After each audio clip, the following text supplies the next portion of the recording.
Hey folks, it's your host eye2eyeIIIV, and this is going to be a video response to a response of my one of my videos talking about Noah's flood. He titles this "Response to eye2eyeIIIV on Noah's Ark." Basically, I was trying to the video I made was actually talking about Noah's flood, and yeah, I admit after I made the point I dwindled off on some other related stuff, but still legitimate stuff, and this is a response to Daffy DD93 video, and I do have to say this guy is really kind, he's calm, he's giving a lot of legitimate questions. I really like his English accent, because English accented people really seem to narrate stories very well. Hello, this is Dav93, and this is a video response to eye2eyeIIIV and his video about Noah's Ark. You say the flood is the reason why things look so normal and old. I'm gonna have to say, why did I say normal? Basically, what I try to say is old.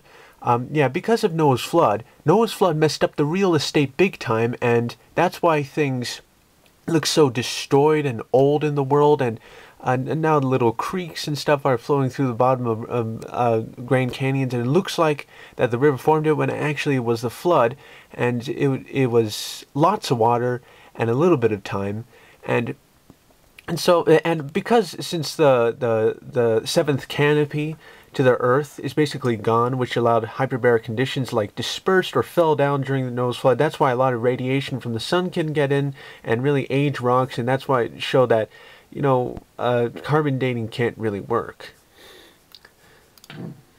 Not really sure what you're trying to get at there. Things after floods tend to look the same. Basically, Noah's flood was much different than any flood you or I are thinking of these days. This flood completely changed the world, basically changing landscape, you know, found in the mountain, this gigantic water exploding from inside the earth and altering the land until now it's something like, you know, 70% underwater. Basically, the pre-flood world, it was much more land.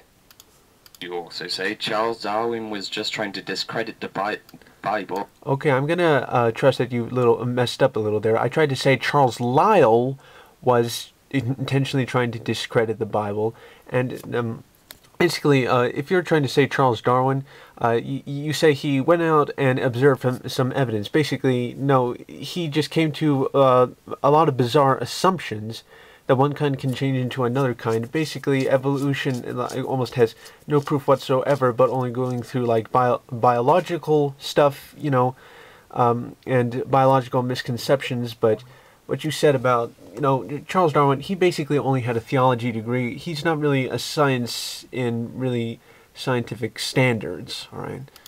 We can't really say the Bible is either accurate or legitimate, as we have no proof of just about everything that has been mentioned in it.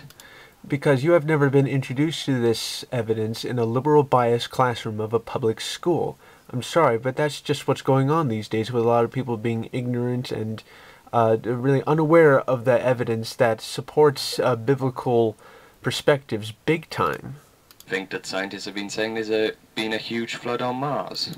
Yes, I never present arguments without data. They really think that there was some like destructive global flooding on Mars because of all the channels that have been found there, but they don't think we had a global flood while we have all the water. And yes, you say, oh, Mars doesn't have any water. Yes, I know that, because basically a lot of its water has gone to both its polar ice caps and stuff like that. Basically, on Mars and Earth, there are a lot of features. Basically, on Earth, there are a lot more features which give the evidence of some destructive, massive global flooding. And you say, like, oh, there can't be any evidence for a worldwide flood. There's no evidence whatsoever.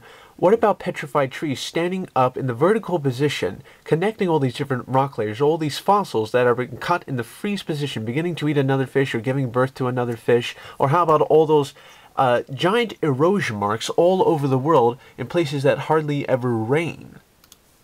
You also think that Noah was a giant? Because of pre-flood conditions, hyperbaric conditions of increased oxygen pressure, everything would grow twice as big. Yes. And the Ark was supertanker size? because with giants, their cubit would be a lot bigger than ours, a lot bigger.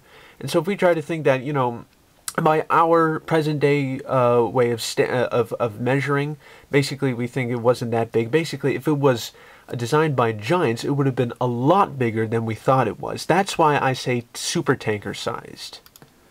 Well, first of all, if Noah, who is supposedly a descendant of all of us... I'm just going to trust that you, really misspoke there. Basically, the word is ancestor. We are descendants of Noah. ...was a giant, then how did we come to this size? Well, because of the seventh layer up there, which allowed hyperbaric conditions, the ice canopy or water or vapor, or whatever it was, could have been super cold ice, and super cold ice over a strong magnetic field can be actually suspended up there.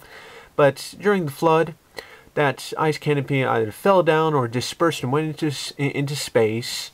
And because of that, increased oxygen pressure and hyperbaric conditions all disappeared, and that's why, the genes for largeness are gone for us now. And there's no such thing as human evolution. What, we evolved down from a giant? No, we did not evolve down from a giant. We're just descended from a giant, and we've lost the genes for being big. And, the conditions have changed, and that's why we're not big anymore. You're also by saying Noah's Ark is super tanker size. I already addressed this point. Because it was designed by giants, it's much bigger than we thought it was, because their cubit must have been 2 or 3 times bigger than ours today. So if it actually designed by giants, it would actually be super tanker sized.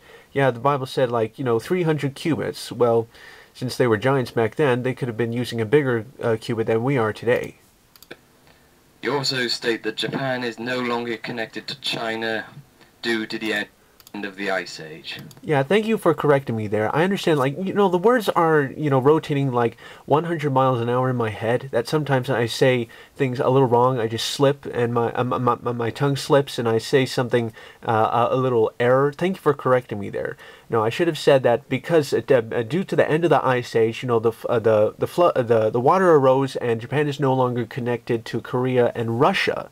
I'm sorry for, messing up a little there, and thank you for correcting me. And your last point, which I found quite amusing, was, it's fun being a Christian because it's so easy to explain everything. And I will agree with this. If you can just state that God did it to everything, that is a lot easier than... No.